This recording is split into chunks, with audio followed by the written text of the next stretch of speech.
तो दोस्तों आजकल देश में महंगाई कितनी ज्यादा बढ़ रही है इसको बार बार बताने की जरूरत नहीं है, क्योंकि आम आदमी को ये पता है कि देश में महंगाई का हाल क्या चल रहा है। और इसीलिए कई सारे लोग सरकार से खफा भी हैं, खास करके मोदी सरकार से, क्योंकि अभी देश में पेट्रोल, डीजल, हरी सब्जियां, फल फ्रूट, सूखे मेवे, काजू बादाम, दाल, खाने पीने की तेल, शक्कर, घी, गुड़ वगैरह हर चीज में मतलब महंगाई इतनी ज्यादा बढ़ रही है कि आम आदमी के रसोई के बजट से लेकर उसकी डेली लाइफ का भी खर्चा यानी कि बजट काफी ज्यादा बढ़ चुका है, राइट। इसी महंगाई के चलते ऐसे में सवाल ये पैदा होता है दोस्तों कि आखिर इस महंगाई से लोगों को कब राहत मिलेगी, आम आदमी को लगने वाला ये महंगाई का झटका आखिर कब कम होगा। तो इस पर सरकार ने खुद कुछ जवाब दिए हैं। बड़ी खबर देख पा रहे होंगे कि मोदी सरकार ने बताया महंगाई से आम आदमी को कब राहत मिलेगी और आखिर सरकार ने महंगाई कम करने के लिए क्या जरूरी कदम उठाए हैं। आइए जानते हैं थोड़ा विस्तार से। दरअसल बात कुछ यूं है दोस्तों की देश में बढ़ती महंगाई से परेशान आम लोगों को राहत देते हुए सरकार ने कहा कि कब इस महंगाई से राहत मिलेगी या निजात मिलेगी। साथ ही दोस्तों सरकार का यह भी कहना है कि महंगाई दर को सीमित दायरे में रखने के लिए आखिर गवर्नमेंट ने क्या जरूरी कदम उठाए हैं। अच्छा तो दोस्तों बात कुछ यूं है कि फाइनेंस मिनिस्ट्री यानी कि वित्त मंत्रालय का यह मानना है कि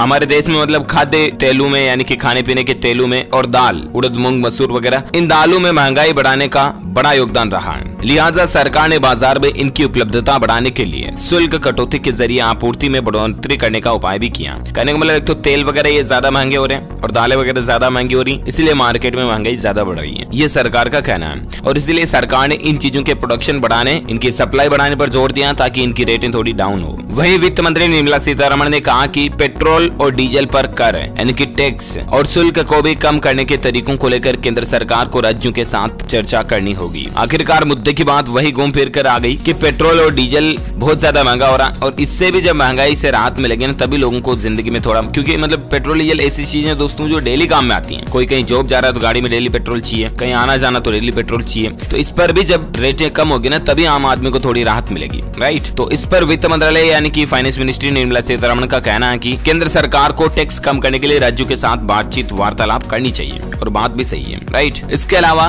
राजस्व सचिव तरुण बजाज ने बताया कि जब नई फसल बाजार में आएगी तो महंगाई में थोड़ी कमी दर्ज होगी, क्योंकि अभी जैसे मूंगफली वगैरह बो रखी है तो वो नई फसल आएगी मूंगफली की, तो थोड़ा उम्मीद है कि मूंगफली के तेल में हमें कटौती देखने को मिलेगी। 4 से 6% तक महंगाई उसके बाद सीमित दायरे में रह जाएगी। उन्होंने कहा कि रिजर्व बैंक ऑफ इंडिया यानी कि आरबीआई ने भी महंगाई को लेकर दिशा निर्देश जारी किए हैं। साथ ही कहा कि महंगाई इस समय थोड़ी ज्यादा है, हालांकि वह कुछ समय में सामान्य हो जाएगी। सचिव बजाज को लगता है कि एक बार फसल आने पर महंगाई कम होगी। उन्होंने कहा कि मूल्य वृद्धि को कम करने की रणनीति के तहत सरकार ने खाद्य तेल और दाल सहित कई उत्पादों पर शुल्क भी कम किया है ना। तो ये कुछ सरकार प्रिपरेशन कर रही है महंगाई वगैरह को कम करने के लिए। इसके अलावा आप देख सकते हैं कि ऑयल बॉन्ड को लेकर अपने बयान पर बरकरार है सीतारमण। ऑयल बॉन्ड का मसला ये है दोस्तों कि कुछ तो मतलब पुरानी सरकारों ने, जो पुरानी कांग्रेस सरकार वगैरह थी, उन्होंने कुछ ऐसे बॉन्ड ले रखे थे जिन्हीं की बदौलत आजकल जो पेट्रोल डीजल की महंगाई बढ़ रही है। ये भी कहना है सरकार का। देख सकते हैं कि मनमोहन सरकार के तेल बॉन्ड की वजह से अभी पेट्रोल डीजल की कीमतें बढ़ रही है। केंद्रीय मंत्री, पेट्रोलियम मंत्री धर्मेंद्र प्रधान और सत्तारूढ़ बीजेपी ने पेट्रोलियम उत्पादों की बेतहाशा बढ़ती कीमतों से जिस तरह से पल्ला झाड़ा है वो तो ये दिख रहा है कि पूर्व कांग्रेसी सरकार भी मतलब अभी पेट्रोल डीजल की महंगाई को लेकर कुछ जिम्मेदार है। और हाल ही में तो आपको पता होगा वित्त मंत्री निर्मला सीतारमण जी की तरफ से भी यही बयान देखने को मिला था। ये देख सकते हैं कि क्यों कम नहीं हो रहे पेट्रोल डीजल के रेट, वित्त मंत्री ने बताई ऑयल बॉन्ड वजह। वित्त मंत्री का भी यही कहना दोस्तों कि पिछले सालों की सरकार ने यानी कि अभी 15 से 20 साल पहले जो सरकारें थी उन्होंने काफी ज्यादा ऐसे बॉन्ड्स खरीद रखे अलग अलग कंपनियों से, Hindustan petroleum, Indian oil, Bharat petroleum वगैरह। तो उन बॉन्ड्स के